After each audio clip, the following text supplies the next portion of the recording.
My name is Michael. I met my wife Amanda through a friend's introduction. She was cheerful and sociable, and we immediately hit it off when we first met. As we went out for meals a few times, I started to have feelings for Amanda and began dating her. After dating for about 2 years, we both started thinking about marriage, began living together, and registered our marriage the following year. We had a grand wedding, thinking it's a once-in-a-lifetime event. Our mutual friends performed some entertaining acts, making the ceremony memorable. Married life was pure happiness. We both worked, but Amanda's job did require much overtime, so she always came home first and prepared dinner for us. Michael, welcome home. Today's dinner is pork cutlet.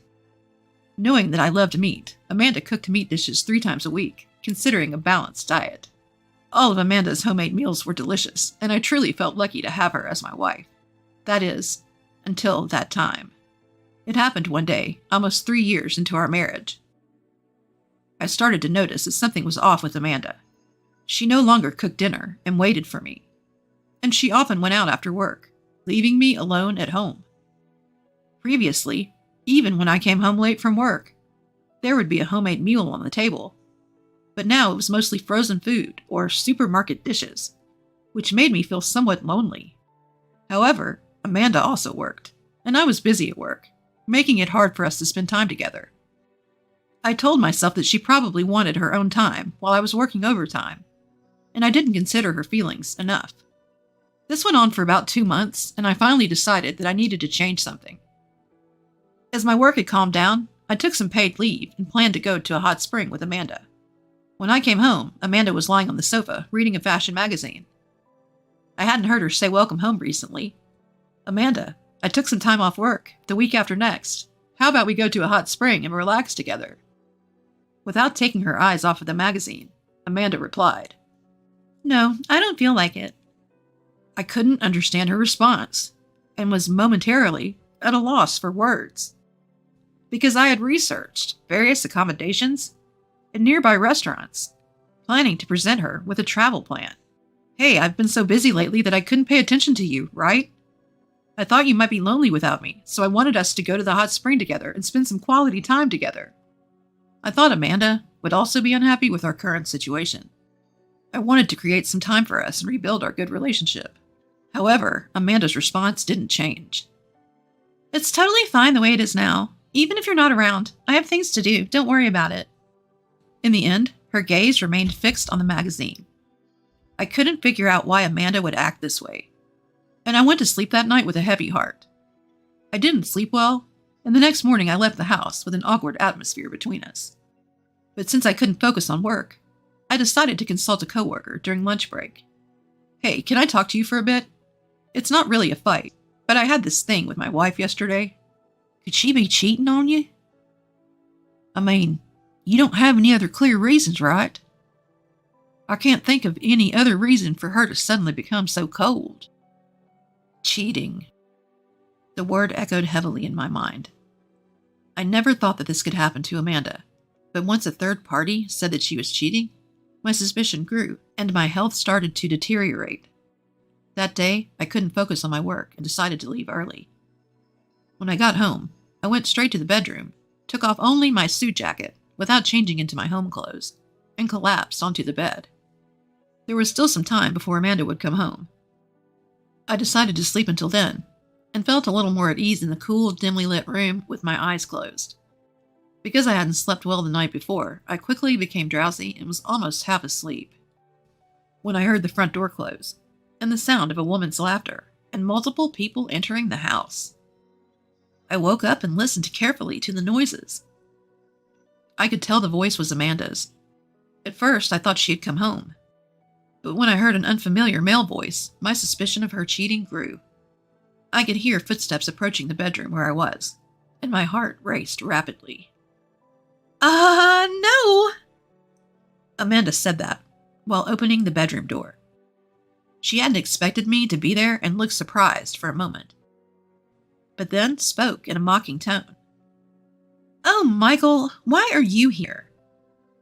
I wasn't feeling well, so I left work early and went to bed. Weren't you supposed to be at work, Amanda? I took a paid day off and went out. Amanda said that without showing any concern for my health, and glanced at the tall man standing behind her with his arm around her shoulder. You went out. I wanted to tell the man not to touch my wife, but I felt nauseous and had a headache, so I could only say that weakly. Well, you already know, right? I'm cheating on you with this guy, and it's all your fault, so I won't apologize. Amanda stood defiantly, with her arms crossed, and said that to me. I couldn't believe she admitted to cheating so easily, and I was just confused. Stop making that face now. You've ignored me for so long. Scott treats me like a woman, and being with him heals my heart. He's sensitive to current trends since he's a company president, and he's always exciting and fun. I recognized the man's face that Amanda praised. Then it clicked when she mentioned he was a company president. President of XYZ Company? The man standing there was the president of a client company I was working with. He had become famous in the industry after starting his business in his 20s. I had visited his company for business and exchanged business cards with him. Why? I asked Amanda. Like I said earlier, that's why, but I don't mind getting a divorce. Hearing the word divorce, I wanted to stop Amanda, but she tried to leave the room with Scott. Hey, are you okay with this? Just ending your marriage so easily? But Amanda said, it doesn't matter anymore, and tried to take him with her. Well, I'll make sure Amanda's happy, so don't worry. Scott flashed a refreshing smile at me and left the room with Amanda. After that, I got a divorce and received alimony, but I became mentally ill and had to take a leave of absence from work for a while. The reason for Amanda cheating was that I prioritized my job and couldn't spend time with her. Amanda started hanging out at bars alone to kill time, where she met Scott. Amanda had a personality that made it easy to get along with people she just met, so it didn't take long for her to get close to Scott.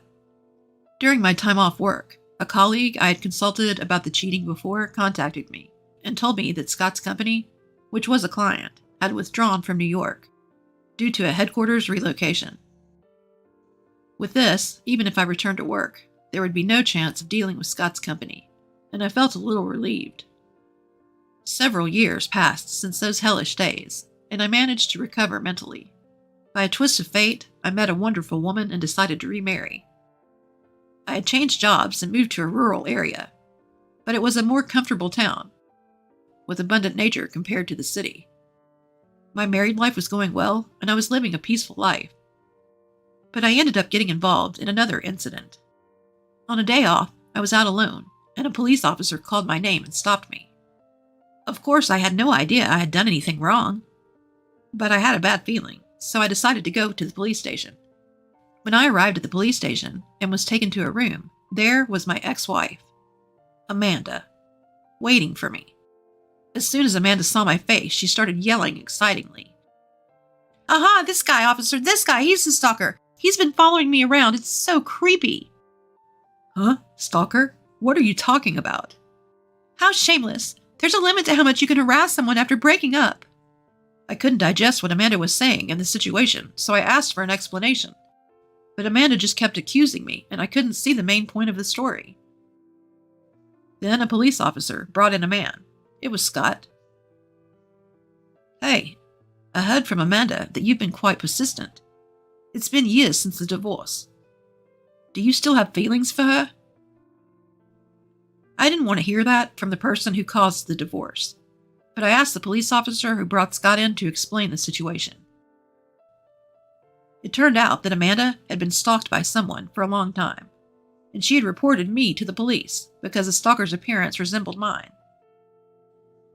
The police investigated and found out that I had recently moved to this town, so they asked me to come in for an interview. I understand the situation, but Amanda, I didn't know you guys were living in this town. Yeah, right. Who would believe a criminal's excuse? I felt anger welling up at Amanda's dismissive words, but the police officer calmed me down. Is there anyone who can prove your innocence? At the police officer's words, I decided to have someone come to the police station. A few minutes later, the person that I chose arrived, and Scott, seeing her face, cried out in astonishment. You, Elizabeth? Hi, big brother. It's been a while. That's right. When I remarried, I married Scott's sister. Scott and Amanda, who didn't know the situation, seemed to be panicking. Actually, Scott's affair with Amanda was discovered by their parents, who cut ties with him. Scott's parents were the presidents of a company that ran several businesses, and knowing that their son had hurt someone, they decided to take care of me. At first, I didn't want to face the family of her lover, but as I got to know them, I felt my heart calming down. After spending time together, I ended up falling in love and marrying Elizabeth, Scott's sister. Are you kidding me? I haven't heard anything about this. Scott yelled at us, but Elizabeth, being used to her brother, argued back. Well, I do have an obligation to inform someone who doesn't even consider us family anymore. Besides, during the time you said Michael's ex-wife was being stalked, he was actually having dinner with me at the hotel's restaurant. You should be able to find our names on the reservation list. And if you ask the sommelier who served us wine, he should be able to confirm it. I was finally cleared of all charges. As we left the police station, grateful to Elizabeth, Amanda and Scott followed us and grabbed Elizabeth's shoulder. Wait a minute. Did you really marry this guy? He failed in the city and ended up in a rural area. You'll regret it if you marry someone like him. That's right, he neglected me a lot when we were married, too. It seems these two will do anything to ruin our happiness. As Elizabeth shook off the hand on her shoulder, a luxury car pulled up in front of the police station. Seeing the person who got out of the car, Scott exclaimed, Oh, Dad? Scott's father glared at his surprised son and said, I have no reason to be called Dad by you. More importantly, it seems you have been quite rude to my daughter and son-in-law. Well, can't be helped, can it? Are you really okay with Elizabeth marrying this loser? What's with your attitude toward the heir to my company? If anyone's a loser, it's you. Your business only succeeded because of good luck, and you've been acting all high and mighty without even understanding proper management. You have no right to badmouth Michael. Yes, I had moved to this town to study as a successor of my father-in-law's business, and had changed jobs to a group company in this town. Defeated, Scott dropped his shoulders, and Amanda desperately tried to talk to him. Hey, what does this mean? You said you'd inherit the company. That's right, Scott's company is doing well, right? If we work hard to grow the company. What? You haven't heard? His company is on the verge of bankruptcy, and considering his excessive spending, he's probably in debt too, isn't he? That's... Scott fell silent, having been hit with the truth by his father. Elizabeth added the final blow. Big brother, you told Michael's ex-wife that you'd definitely make her happy. But it seems you're all talk, aren't you? And to believe that, I wonder how much you lack in judgment. And so, the stalking suspicion against my ex-wife was cleared. After that, Scott's company went bankrupt, and Amanda left him at the same time. On the other hand, I've been released from the curse of Amanda and Scott, and I'm living a happy life with Elizabeth.